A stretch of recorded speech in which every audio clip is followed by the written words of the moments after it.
प्यारे विद्यार्थियों नमस्कार। बीएससी फर्स्ट ईयर में सेकंड पेपर में हम माइकोप्लाज्मा के बारे में पढ़ रहे हैं। पिछले वीडियो में हमने जाना था माइकोप्लाज्मा की सामान्य जो विशेषताएं होती हैं ये किस प्रकार के होते हैं।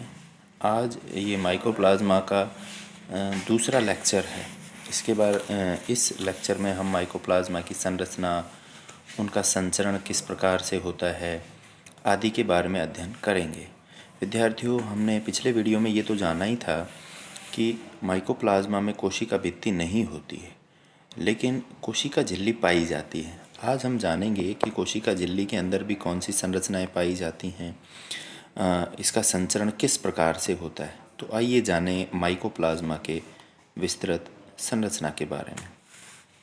संरचना या स्ट्रक्चर के बारे में अगर हम देखें तो इसमें कोशिका भित्ति नहीं होती है, अतः इनकी बाह्य भित्ति जो परिधि होती है एक त्रिस्तरीय लिपोप्रोटीन से बनी एकक झिल्ली जीवद्रव्य कला होती है जो 7 से 11 नैनोमीटर मोटी होती है।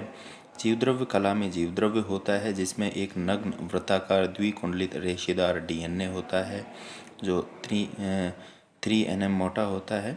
असंख्य राइबोसोम, एकल कुंडलित आरएनए, रिक्तिकाएं, विलयशील प्रोटीन, वसा, विकरें उपापचयी पदार्थ पाए जाते हैं। डीएनए की मात्रा 15 से 5% तक तथा इसका अनुभार 440 से 12,000 डाल्टन तक होता है। जीवाणु डीएनए की तुलना में इसमें साइटोनिन एवं ग्वानिन की मात्रा कम होती है। आरएनए राइबोसोम के साथ तथा जीवद्रव्य में विलयशील रूप में पाए जाते हैं। राइबोसोम जीवाणु सदृश आकार के व्यास में 14 nm तथा ज़्यादातर 72S प्रकार के होते हैं। माइकोप्लाज्मा में मीसोसोम का अभाव होता है। जीवद्रव्य में लगभग 40 प्रकार के विकर पाए जाते हैं। तो विद्यार्थियों, ये इस प्रकार की इसकी संरचना होती है।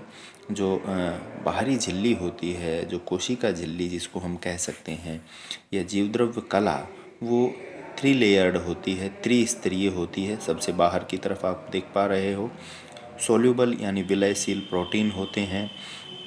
नीले कलर में आप देख पा रहे हो ये इसका डीएनए है, द्विकुंडलित है, नग्न प्रकार का डीएनए है और सोल्यूबल ही विलयशील ही आरएनए पाया जाएगा। जो राइबोसोम होंगे विद्यार्थियों वो 72S प्रकार के हैं। यहाँ पर ऊपर की तरफ लेफ्ट हैंड साइड में आप देख रहे हो 9 सेल वॉल यानी इसमें कोशिका भित्ति का अभाव होता है। कल भी इसके बारे में हमने जिक्र किया था। कोशिका भित्ति नहीं पाई जाती है माइकोप्लाज्मा में और इस कारण ही यह बहुआकृतिक होता है, प्लूरोमॉर्फिक होता है। क्योंकि कोशिका भित्ति अगर होती तो एक निश्चित आकृति, निश्चित आकार होता है इसका, लेकिन कोशिका भित्ति नहीं है तो इसके आकार और आकृति अनिश्चित होती है। किसी भी आकार और आकृति में ये पाया जा सकता है। तो इसके बाद हम इसके जनन, रिप्रोडक्शन के बारे में अध्ययन करते हैं विद्यार्थियों। माइकोप्लाज्मा के बारे में मोरोविट्ज एवं टॉर्टिलोटी ने इलेक्ट्रॉन सूक्ष्मदर्शी द्वारा संवर्धित माइकोप्लाज्मा में जनन क्रिया का अध्ययन किया। इसमें प्रजनन की दर अत्यधिक तीव्र होती है, 1 से 3 घंटों में यह पूर्ण हो जाती है। यानी जो जनन होता है बैक्टीरिया में, माइकोप्लाज्मा में, ये अत्यंत तीव्र गति से होता है। इसकी कुछ निम्न विधियां हैं, निम्न प्रकार हैं। पहला है विखंडन, फ्रेगमेंटेशन। विखंडन द्वारा जब होगा तो तंतु की कोशिकाएं मूल तंतु से टूटकर अलग हो जाती हैं और नया तंतु बनाती हैं। यानी कोई माइकोप्लाज्मा है, उसमें से कुछ हिस्सा माइकोप्लाज्मा का अलग हो गया और उससे फिर नया माइकोप्लाज्मा निर्मित हो जाता है। दूसरा है द्विविभाजन, बाइनरी फिजन। इसके द्वारा मातृ कोशिका 2 समान या असमान गोलाकार कोशिकाओं में विभक्त हो जाती है। तीसरा है मुकुलन, बडिंग। इसमें एक कोशिका इकाई से अनेक कोशिकाएं एक लंबी श्रृंखला के रूप में उत्पन्न होती हैं, जिनमें से प्रत्येक कोशिका वृद्धि करके एक माइकोप्लाज्मा बनाती है। यानी माइकोप्लाज्मा से एक अतिवृद्धि निकलती है और उसके आगे फिर और एक श्रृंखला के रूप में जुड़ती हुई चली जाती हैं और फिर वो जब अलग होंगी वो इकाइयाँ, तो उनसे अनेक माइकोप्लाज्मा निर्मित हो जाएंगे। प्रारंभिक संरचनाओं द्वारा यह भी काफ़ी महत्वपूर्ण है। एलिमेंट्री बॉडीज़ जो हैं मातृकोशिका फूलकर बड़ी हो जाती है तथा इसका जीवद्रव्य असंख्य छोटी छोटी इकाइयों में बँट जाता है, जिन्हें प्रारंभिक संरचनाएं या निम्नतम जनन इकाइयां कहते हैं। ये जीवद्रव्य कला के फटने से वियुक्त हो जाती हैं। इनका आकार 330 से 450 nm होता है। जीवाणुरोधी फिल्टर से छानी जा सकती हैं। इन्हें जीव जगत में सूक्ष्मतम संरचनाएं माना जाता है। इस प्रकार से देखिए, एलिमेंट्री बॉडी जो है वो एक बड़ी कोशिका में विभक्त हो गई और फिर उस बड़ी कोशिका में ही अनेक छोटी छोटी कोशिकाएं निर्मित हो रही हैं यहाँ पर। तो इनको क्या कहते हैं? एलिमेंट्री बॉडी कहते हैं। और इनको जीव जगत में सूक्ष्मतम संरचनाएं, सबसे छोटी संरचनाएं माना जाता है। आप देख पा रहे हो चित्र में, बाइनरी फिजन यानी द्वितीय विभाजन से भी जनन हो रहा है। एक बड़ी कोशिका है जो दो छोटी कोशिकाओं में विभक्त हो रही है, डॉटर सेल में विभक्त हो रही है, यह द्वितीय विभाजन होता है। प्रारंभिक संरचनाएं वृद्धि करके लंबी तंतुमय संरचनाएं बनाती हैं जो आभासी कवक जाल सदृश दिखती हैं। इन तंतुओं पर सघन सूक्ष्म गोलाकार संरचनाएं उत्पन्न होती हैं जो जीर्ण होने पर शाखा से अलग हो जाती हैं तथा वृद्धि करके नई माइकोप्लाज्मा कोशिकाएं बनाती हैं। तो जनन विखंडन के द्वारा हो सकता है, मुकुलन के द्वारा हो सकता है, या बाइनरी फिजन या एलिमेंट्री बॉडी प्रारंभिक संरचनाओं के द्वारा इनमें जनन हो सकता है। ये सभी के सभी अलैंगिक हैं, लैंगिक जनन इसमें नहीं पाया जाता है। अब बात आती है विद्यार्थियों संचरण, ट्रांसमिशन की, यानी ये एक पादप से दूसरे पादप में या एक जीव से दूसरे जीव में किस प्रकार से पहुँचते हैं, संचरित होते हैं। तो यह मुख्य रूप से कीटों द्वारा कलम तैयार करते समय या पैबंद ग्राफ लगाते समय पादप के संक्रमित रसों द्वारा संचरित होता है। मुख्य रूप से जो माइकोप्लाज्मा है विद्यार्थियों, वो कीटों के द्वारा, इंसेक्ट के द्वारा ट्रांसमिटेड होते हैं। डोडर बेल यानी जो कसकुटा होता है, अमर बेल द्वारा भी रोगी पादप से स्वस्थ पादप से रोगाणु संचरित होते हैं।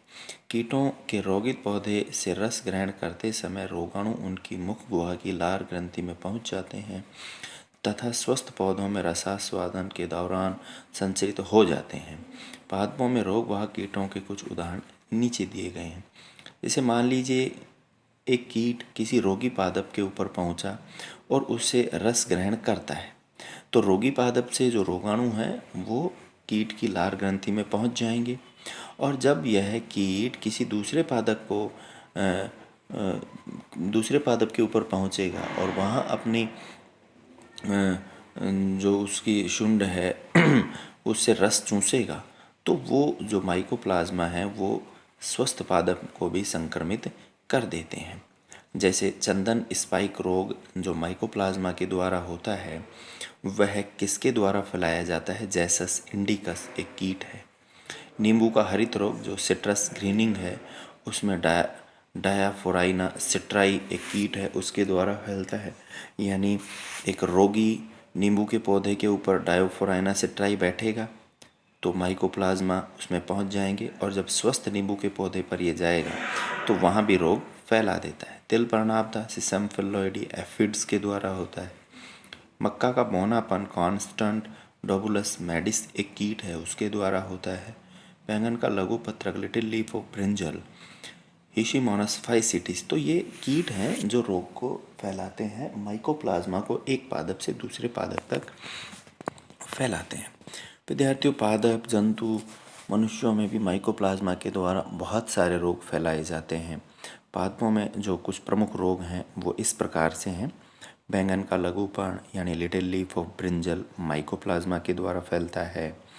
आलू का कूर्चिसम witches broom of potato, legume का कूर्चिसम विचिस ब्रूम ऑफ लेग्यूम, तिल पर्णाब्दा सिसम फिल्लोइडी, तीन पत्तिया हरितिमागम क्लोवर वायरसेंस, कपास का हरितिमागम कॉटन वायरसेंस, टमाटर का व्रतकलिक टोमेटो बिग बर्ड, तंबाकू का पीतवामन टोबैको येलो ड्वार्फ, मक्का का बोनारोम रोग जो होता है कॉर्न स्टंट, पपीते का गुच्छित चूड़ पपाया बंची टॉप, एस्टर का पीत येलोज ऑफ एस्टर, चंदन का स्पाइक रोग सैंडल स्पाइक डिजीज, गन्ने का धारी, strip disease of sugar cane, नींबू का हरित रोग, सिट्रस ग्रीनिंग। तो ये कुछ ऐसे पादप रोग हैं जो माइकोप्लाज्मा के द्वारा फैलते हैं। इनमें से कुछ तो हमें याद भी होने चाहिए, है ना। जंतुओं में भी जैसे को प्लूरोनिमोनिया, बोवाइन प्लूरोनिमोनिया है, वो माइकोप्लाज्मा माइकोइडिस से फैलता है, जो सबसे पहले नोट किया गया था। चिरकालिक न्यूमोनिया है शूकर में, माइकोप्लाज्मा हायोन्यूमनी। तो ये कुछ जंतुओं में भी रोग फैलाते हैं, लेकिन पादपों में इनका मुख्य रूप से रोग फैलाने का कारण होता है। तो माइकोप्लाज्मा में आज के लिए इतना ही विद्यार्थियों। आशा है आपको ये पसंद आया होगा। धन्यवाद।